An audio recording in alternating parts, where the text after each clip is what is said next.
आपण पाहत आहात ए स्टार न्यूज चॅनल आणि हे आहेत आजच्या ठळक बातम्या। मस्जिदमध्ये विस्फोट घडविणाऱ्या आरोपींना दहशतवादी घोषित करण्याची मागणी।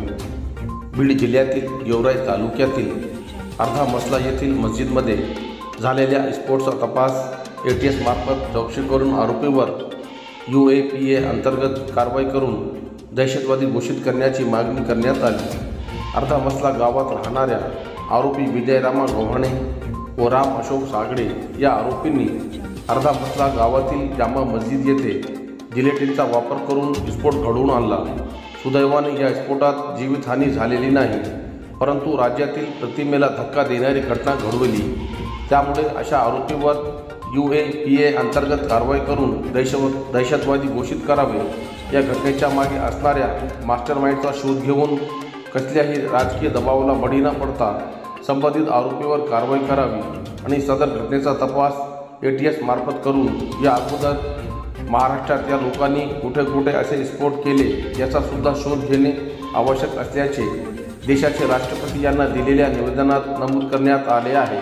दिलेल्या निवेदनावर पूर्णा शहरातील MIM पक्षाचे माजी तालुका अध्यक्ष शफीक शेख, शेख असद, शेख हिलाल, शेख मन्नान, शेख नईम, शेख मस्तान, शेख जावेद, इशू पठान, शेख जमीर, जुनेद बागबान, अरबाज खान, अफजल खान, शेख कैफ, सद्दाम कुरेशी, बाबा कुरेशी, सय्यद अफनान, शेख महबूब यांच्यासह आदी मुस्लिम बांधवांचे स्वाक्षरी आहे। शेती विरोधी धोरणाच्या निषेधार्थ स्वाभिमानीने उभारली काळी गुढी। स्वाभिमानी शेतकरी संघटनेच्या वतीने परभणी जिल्हाधिकारी कार्यालयासमोर काळी गुढी उभारून अजित पवार यांनी 31 तारखेपर्यंत पीक कर्ज भरून टाका असे शेतकऱ्यांना सांगितले आणि मुख्यमंत्री देवेंद्र फडणवीस म्हणाले, अजित पवार बोलले तेच सरकारची भूमिका। या राज्य व केंद्र सरकारचा निषेध व्यक्त करत काळी गुढी उभारण्यात आली। एकीकडे लोकसभेत दारून झालेल्या प्रभावामुळे राज्य सरकार आपली प्रतिमा सुधारण्यासाठी धडाधड निर्णय घेत होते। यावेळेस मुख्यमंत्री एकनाथ शिंदे होते। त्यांनी आमच्या सरकारला निवडून द्या, आम्ही सत्ता आल्यावर 100 दिवसाच्या आत राज्यातील शेतकऱ्यांची संपूर्ण कर्जमुक्ती करू आणि केंद्राने हमीभाव ठरवलेल्या आहे त्यात 10% वाढ देणार असे सांगितले। कर्जमुक्ती करतो असे अजितदादा पवार, एकनाथ शिंदे आणि देवेंद्र फडणवीस सध्याचे मुख्यमंत्री या सर्वांनीच आपल्या भाषणातून राज्यातील शेतकऱ्यांना शब्द दिला होता। निवडणुकीत शेतकऱ्यांनी भरभरून महायुती सरकारच्या पारड्यात टाकले, त्यांना बहुमताने निवडून आणले। आज सरकार स्थापन होऊन 4 महिने होऊन गेले तरी आता कर्जमुक्ती आम्ही करू शकत नाहीत, राज्याची आर्थिक स्थिती बरोबर नाही असे कारण देत शेतकऱ्यांना वाऱ्यावर सोडले आहे। अजित पवार हे मागच्या 11 वर्षापासून राज्याचे अर्थमंत्री आहेत। राज्याची परिस्थिती त्यांना चांगली माहीत होती, तरी निवडणुकीत त्यांनी सांगितले आमचे सरकार निवडून द्या, सरकार आल्यावर 100 दिवसात कर्जमुक्ती करतो, नाहीतर पवारांचे नाव सांगणार नाही। परंतु काल त्यांनी केलेले वक्तव्य यामुळे राज्यातील शेतकऱ्यावर मोठे संकट आले आहे। राज्याची परिस्थिती बिकट असताना शक्तीपीठ महामार्ग कर्ज काढून करण्याचा अट्टहास का करत आहेत? निवडणुकीपूर्वी हा महामार्ग रद्द करणार असे एकनाथ शिंदे यांनी शेतकऱ्यांना शब्द दिला होता।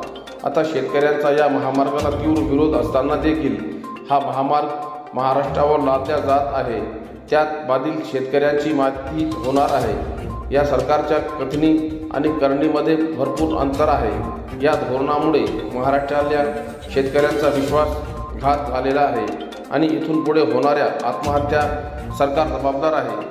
याचे शेतकरी विरोधी धोरणाचा निषेध करत आज दिनांक 30 मार्च रविवार रोजी कर्जमुक्तीला दुजोरा दिल्यामुळे राज्य आणि केंद्र सरकारचा निषेध व्यक्त करत काळी गुढी उभारत आहोत। यावेळी स्वाभिमानी शेतकरी संघटनेचे परभणी जिल्हाध्यक्ष किशोर ढगे, रामप्रसाद गमे, गजानन तुरे, मुंजा लोढे, आदिनाथ लवंदे, प्रसाद गरुड, माऊली शिंदे, सुदाम ढगे, उद्धव जंजाळ, विकास भोपडे, पीना पाटील, सुधाकर खटिंग, रणजित चौहान, हनुमान आंबले, सय्यद कलीम, नामदेव काळे यांची उपस्थिती होती।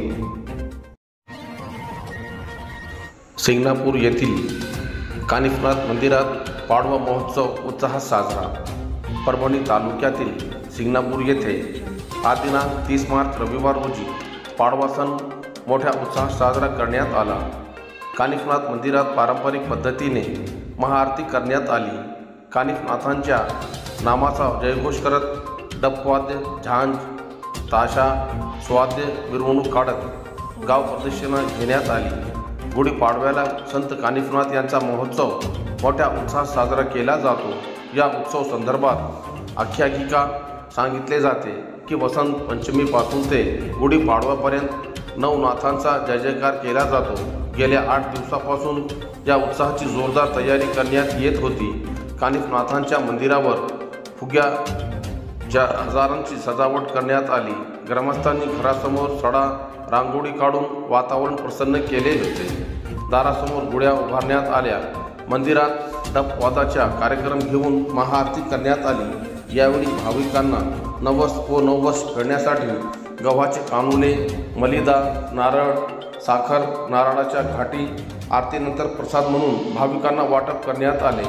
सायंकाळी मानाच्या काठ्या गुढीची संवाद मिरवणूक काढण्यात आली. शेवटी गावातील माधव गायकवाड यांच्या निवासस्थानी असलेल्या मच्छिंद्रनाथ प्रतिष्ठान हे या ठिकाणी कानिफनाथ व मच्छिंद्रनाथ यांचे भेट दर्शन सोहळा पार पडतो. या सोहळ्यानिमित्त बुधवार 2 एप्रिल रोजी व पंकज महाराज थोरे यांचे 11 ते 1 कीर्तन होईल व महाप्रसाद होणार.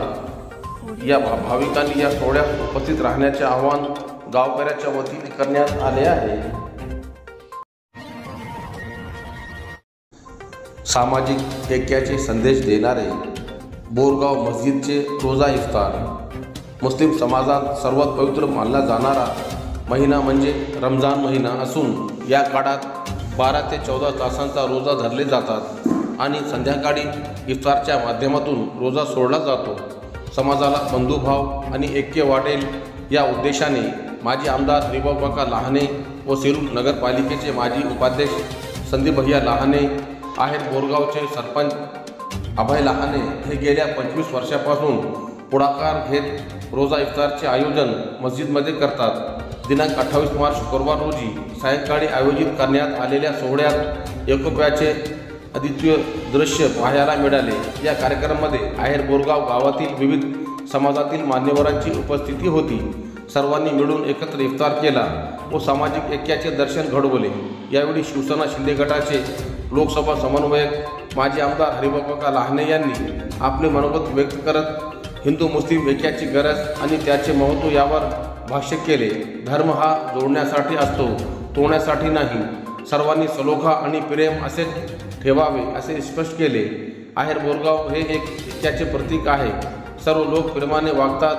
हा केवळ एक धार्मिक सोहळा नव्हता तर बंधुत्व, ऐक्य आणि सामाजिक सलोखा याचे प्रतीक होता. रमजान हा त्याग, संयम आणि परस्पर प्रेमाचा महिना आहे आणि याच भावनेने समाजाच्या सर्व स्तरातील लोकांसोबत संवाद साधण्याची संधी मिळाली. धर्म कोणताही असो, प्रेम आणि ऐक्यानेच समाज घडतो. पुढील काळातही अशीच बंधुता आणि सलोखा जपण्यासाठी कटिबद्ध राहूया. या इफ्तार कार्यक्रमात मस्जिदमध्ये स्वागत करण्यात आले. यावेळी 200हून अधिक नागरिक सहभागी झाले होते. खजूर, फळे, फराळाचे पदार्थ आणि शीत पियाने यामध्ये समावेश होता. यावेळी शेख मुसा, शेख इमाम, शेख अलाउद्दीन, शेख खलील, शेख नजमुद्दीन, शेख दगडू, शेख सिकंदर, शेख इब्राहिम, शेख सलीम यांची उपस्थिती होती. चोरीच्या दुचाकीमुळे उघडकीस आले विद्युत मोटार चोरीचे गुन्हे. परभणी शहरातील गंगाखेड नाका परिसरातून स्थानिक गुन्हा शाखेच्या पथकाने चोरीच्या दुचाकीच्या हिश्श्यावरून ताब्यात घेतलेल्या आरोपीकडे केलेल्या चौकशीत चोरीच्या दुचाकीसह विद्युत मोटार चोरीच्या 8 गुन्ह्यांची उकल करण्यात आली. पोलीस पथकात यश आले. परभणी येथील स्थानिक गुन्हे शाखेचे पथक शहरातील गंगाखेड नाका परिसरात गस्तीवर असताना त्यांना आरोपी तेजाबसिंग सुरजितसिंग भौंड जवळ चोरीची दुचाकी आढळून आली. या प्रकरणी शहरातील ग्रामीण पोलीस ठाण्याच्या हद्दीत गुन्हा रजिस्टर क्रमांक 123/2025 मध्ये भारतीय न्याय संहितेचे कलम 303(2) अन्वये गुन्हा नोंद झाला होता. पोलीस पथकाने तेजाबसिंग भौंड याला ताब्यात घेऊन चौकशी केली असता त्याने दुचाकी चोरीचा गुन्हा कबूल केला. त्याचबरोबर अधिक तपास केला असता त्याने त्याच्या अन्य साथीदारासह शहरातील ग्रामीण पोलीस ठाण्यासह दैठणा, ताडकळस परिसरातून चोरलेल्या विद्युत मोटर चोरीच्या गुन्ह्याची माहिती दिली। त्यानंतर एकूण 8 गुन्ह्याची उकल करण्यात पथकास यश आले। यात ग्रामीण पोलीस ठाण्याच्या हद्दीतील 3, दैठणा पोलीस ठाण्याच्या हद्दीतील 4 तर ताडकळस पोलीस ठाण्याच्या हद्दीतील 1 गुन्ह्याचा समावेश आहे।